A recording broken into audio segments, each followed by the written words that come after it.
Muscle merupakan jaringan serabut yang bisa berkontraksi dan relaksasi untuk menghasilkan gerakan. Lalu ada dua istilah penting yaitu origin di mana tempat otot menempel yang tidak bergerak saat kontraksi dan juga ada insertion di mana tempat yang bergerak saat otot bekerja. Selanjutnya kita akan masuk ke pembahasan otot yaitu superficial muscle of thorax yang dimana yang pertama itu akan kita bahas pectoralis major yang originnya itu berada di clavicula, sternum, dan rib 1 sampai 6 serta sebagian dari otot obliquus externus. Insertionnya ada di humerus, tepatnya di bagian crest of greater tubercle. Fungsinya untuk menekuk, mendekatkan, dan memutar lengan ke dalam. Contohnya itu saat kita memeluk seseorang. Yang kedua yaitu pectoralis minor, originnya terletak di tulang rusuk ketiga sampai kelima dan insertionnya di coracoid process scapula.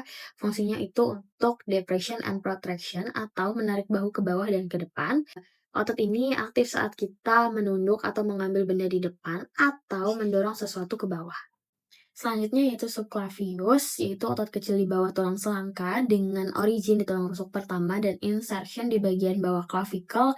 Fungsinya untuk stabilize dan depression atau menurunkan clavicle saat bahu bergerak, misalnya waktu mendorong pintu atau mengangkat tas. Selanjutnya serratus anterior dengan origin dari rep 1 sampai 9 dan insertionnya di bagian medial border of scapula.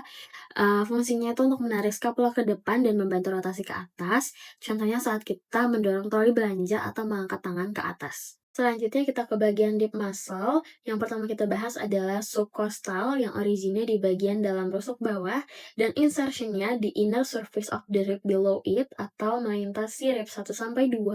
Fungsinya menurunkan rusuk saat ekspirasi seperti waktu meniup bawang atau bersiul.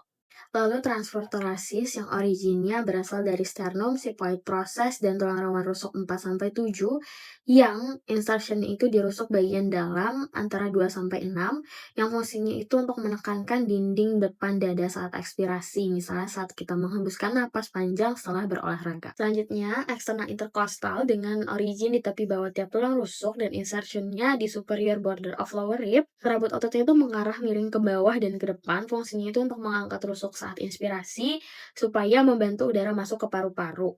Contohnya saat kita menarik nafas dalam atau berlari. Selanjutnya yaitu Levatores costarum, ada dua yaitu Levatores costarum brevis dengan origin di transverse process C7 sampai T11, insertionnya ada di one rib below. Lalu ada Levatores costarum longi, originnya ada di transverse process T8 sampai T11, insertionnya ada di two ribs below, dengan action rib elevation saat inspirasi untuk membantu memperluas rongga dada untuk menarik udara. Nerve-nya itu ada di dorsal rami dari thoracic spinal nerve. Contohnya itu saat kita menarik nafas dalam saat berbicara atau bernyanyi, otot ini ikut bekerja membantu pengangkat rusuk supaya paru-paru bisa mengembang lebih leluasa. Selanjutnya kita masuk ke bagian terakhir yaitu diafragma. Otot ini punya tiga bagian asal dari vertebra lumbalis, costae 7 to 12, dan sigmoid process. Lalu insertionnya ada di central tendon. Saat berkontraksi, diafragma menarik ke bawah sehingga udara masuk ke paru-paru, dan saat relaksasi, udara itu keluar. Otot ini bekerja terus-menerus setiap kali kita bernafas atau berbicara.